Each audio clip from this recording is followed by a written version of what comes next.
Top quality और consistent performance के लिए सिर्फ सिल्वर पंप नाम याद रखना। ಜಾವದಿಂದ ತುಂತುರು ಮಳೆ ಸುರಿತಾ ಇತ್ತು. ಆದ್ರೆ ಬೆಳಿಗ್ಗೆ 7 ಗಂಟೆ ಆಗ್ತಾ ಇದ್ದಂತೆ ಮಳೆ ತನ್ನ ಆರ್ಭಟವನ್ನ ಹೆಚ್ಚು ಮಾಡಿಕೊಂಡಿರುವಂತದ್ದು. ಕಾರ್ಪೊರೇಷನ್ ಸರ್ಕಲ್ ಅಲ್ಲಿ ನಾನಿದ್ದೇನೆ.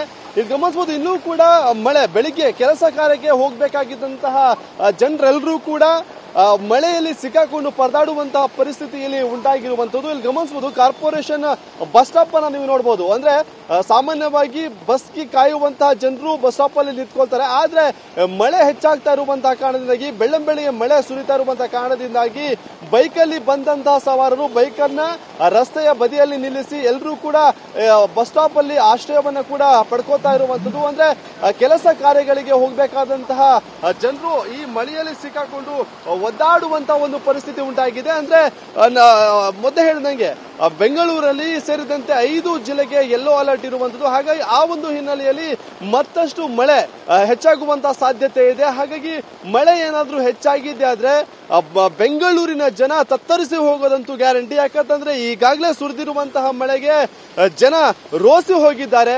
ಅದಕ್ಕೂ ಪ್ರಮುಖವಾಗಿ ಮಳೆ ನೀರು ಮನೆಗೆ ಬರೋದಕ್ಕೆ, ಜೊತೆಗೆ ರಸ್ತೆಯಲ್ಲಿ ಅಷ್ಟು ದೊಡ್ಡ ಪ್ರಮಾಣದಲ್ಲಿ ಮಳೆ ನೀರು ನಿಲ್ಲೋದಕ್ಕೆ ಕಾರಣ ಏನಂದ್ರೆ ಅವೈಜ್ಞಾನಿಕವಾದಂತಹ ಕಾಮಗಾರಿ, ಜೊತೆಗೆ ಅರ್ಧಂಪರ್ಧ ನಿಂತಿರುವಂತಹ ಕಾಮಗಾರಿ, ರಸ್ತೆಗಳನ್ನ ಅಗೆಯುವಂತಾಗಿರ್ಬೋದು, ಚರಂಡಿಗಳನ್ನ ಅಗೆದು ಬಿಟ್ಟಿರುವಂತಾಗಿರ್ಬೋದು.